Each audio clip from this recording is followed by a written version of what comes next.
Hey guys, it's Todd from Like-Minded Lunatics, bringing you, yes, another drink, play, swear. You know what? It's all we do around here. In fact, instead of messing around with other holidays like Christmas and Easter bunnies and all that stuff, it's all Jack Skellington should have been doing around here. What are you doing, Jack? Stay on Halloween. Halloween's great. Nothing wrong with it. I'm going to get started on the beverage because I'm parched. Welcome back to Drink, Play, Swear, and welcome back to Like-Minded Lunatics.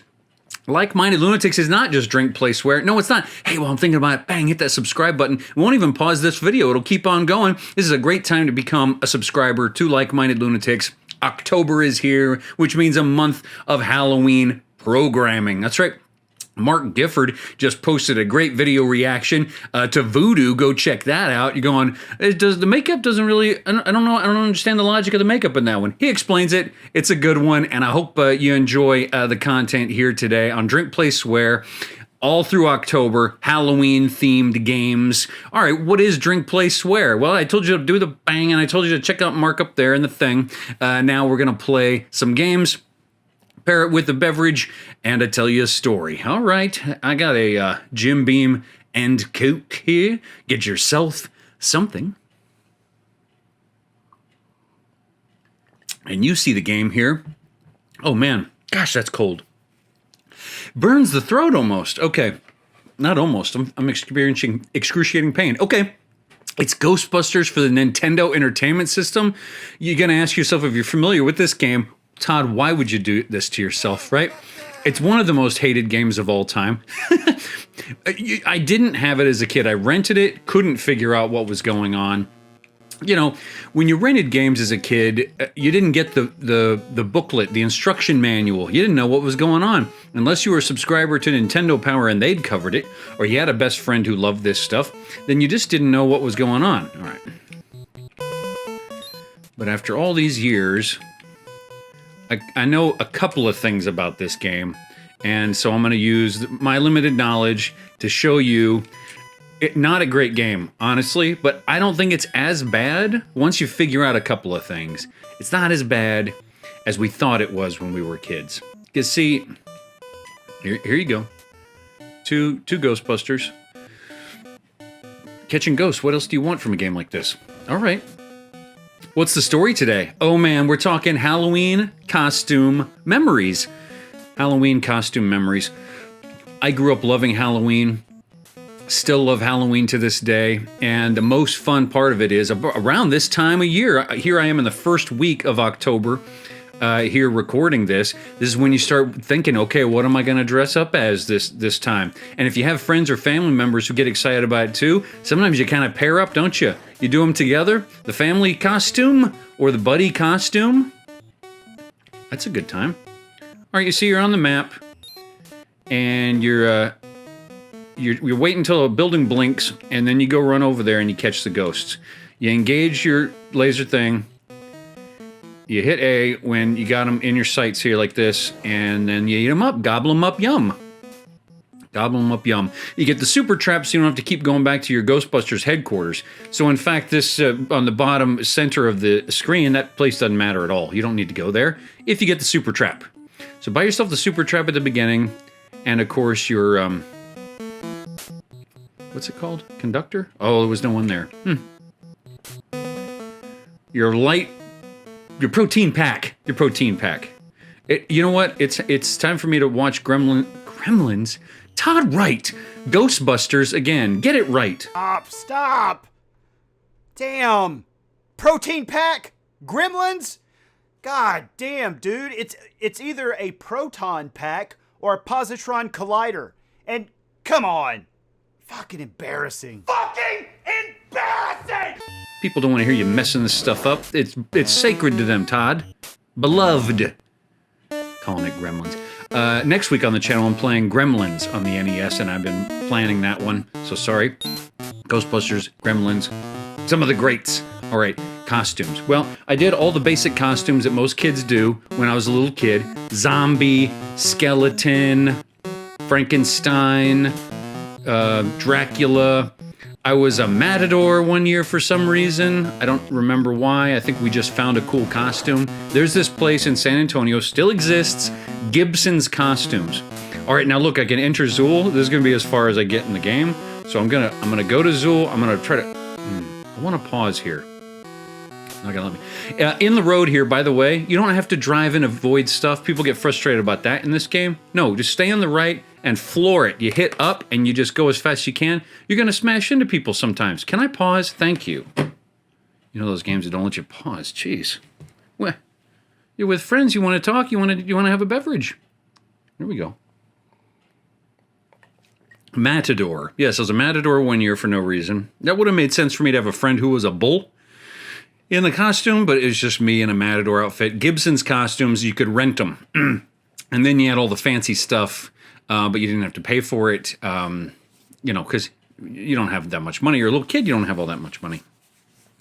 But, on into junior high, I still loved wearing the costumes.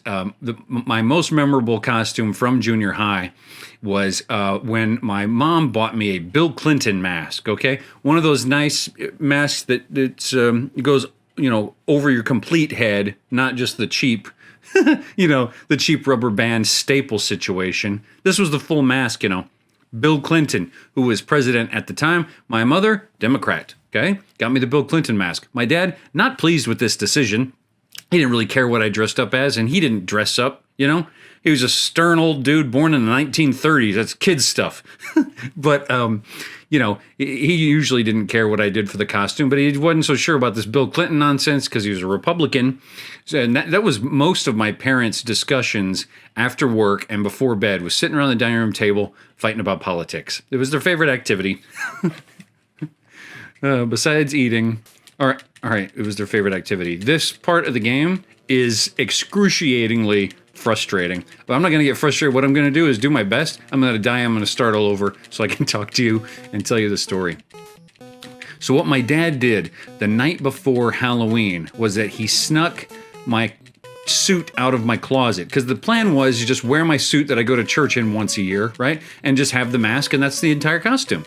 No big deal. So we could spend a little money more money that is, on the nice mask and just use the suit I had. Well, I had one suit, black suit. My dad, at night, goes into my closet, takes out the suit. He cuts out duct tape in an elaborate formation to look like tire tread. And so that year, my parents' political disagreements manifested into my Halloween costume. That's right, that year I was Bill Clinton, who'd been run over. Ooh, look, bad luck. You're going to see this screen 8 more times. The game is over. One thing I will say about this game that is positive is that didn't take long to fail right there, did it? Now I got to start over, which means I got to go back to the shop and get my stuff. Bill Clinton, who'd been run over. All right. Going on into high school, I still like to dress up, and I have to admit, even into college, me and my buddies always dressed up. I would even go to class dressed up. That's just what folks were doing at my school. It wasn't like the one kid. Do you know what I mean? I wouldn't have wanted to be the one kid dressing up, because you start getting to a point in your life at that age where you're trying to figure out when you're supposed to stop dressing up, right? Because Halloween is cool, and it's okay to continue liking Halloween and the candy and scary movies, but it's a certain age people are going to start giving you a hard time for trick-or-treating, right? You're too late, you're too old, and around then people are going to be like, your buddies who are kind of over are going to be like, you're dressing up? What, are you going to your little brother's party? No, I was just kidding, I don't want to dress up. So, okay, got away. So years go by, and I do finally quit dressing up, right? Well, moved to New York City, which I've talked to you about many times on the channel. Lived in New York City and loved it.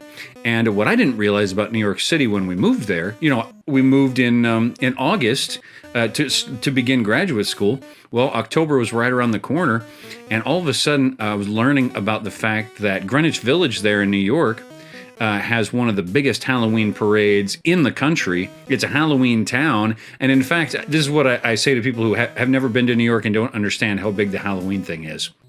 You can be a single man in your 50s and show up alone in a costume to this parade, and no one will think anything strange about it. You see, in the rest of the country, I don't know, maybe LA is weird too, but in the rest of the country, you're supposed to kind of quit,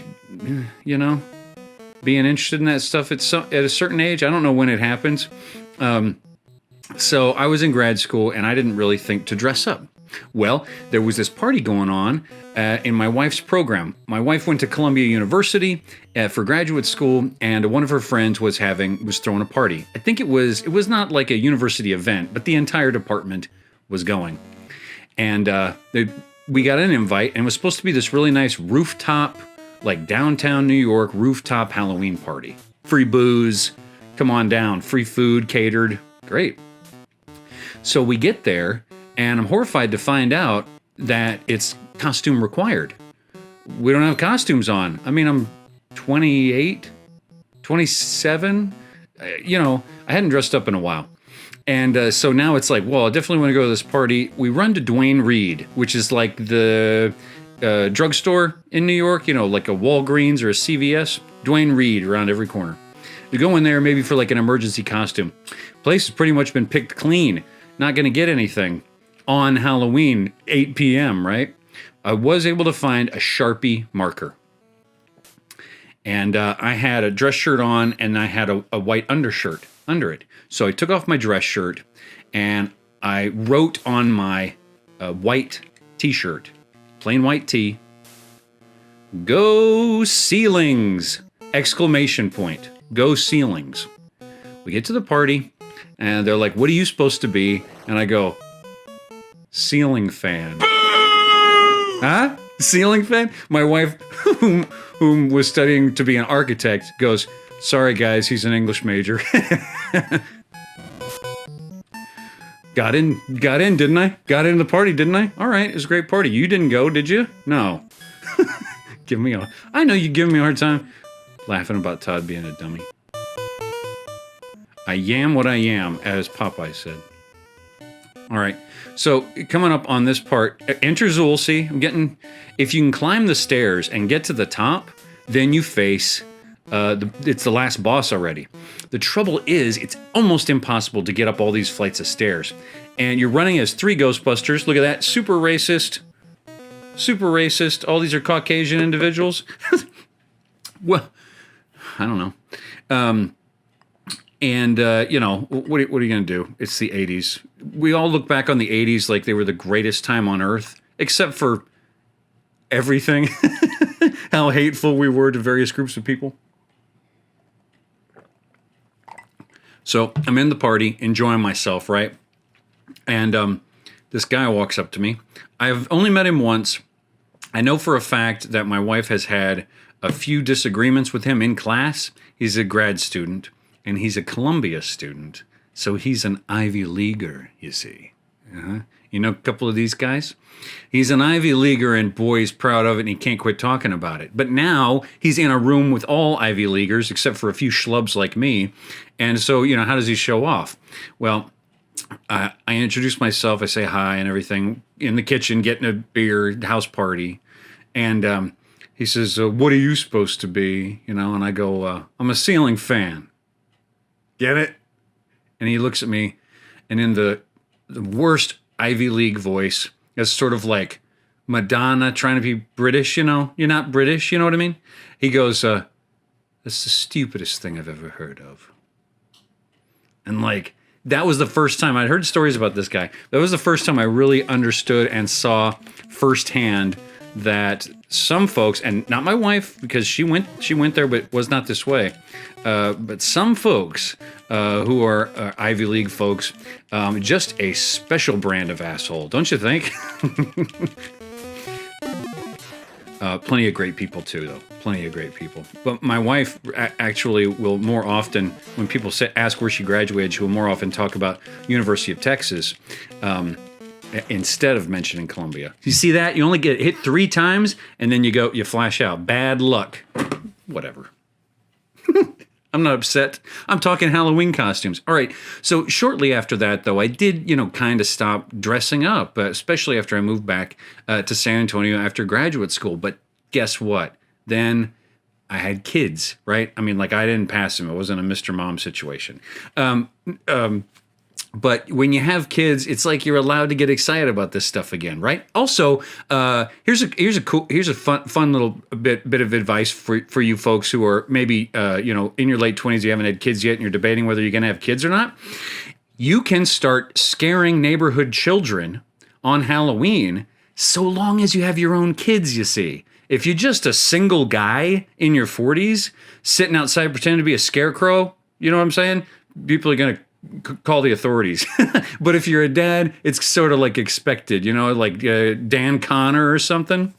It's okay. So now it's fun for me every year once again to dress up for Halloween because I got kids. And yes, indeed, if you're curious, we are doing the family Halloween costume this year. In fact, mine just came in the mail. That's right. Let me see if you can guess what I am.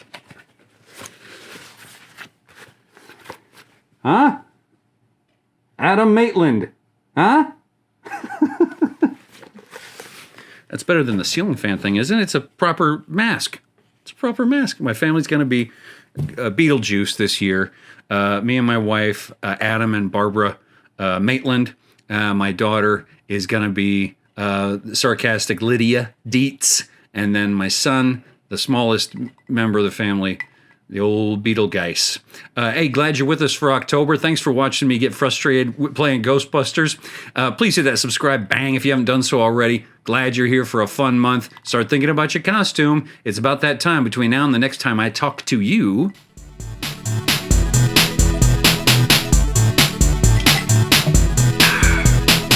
See ya.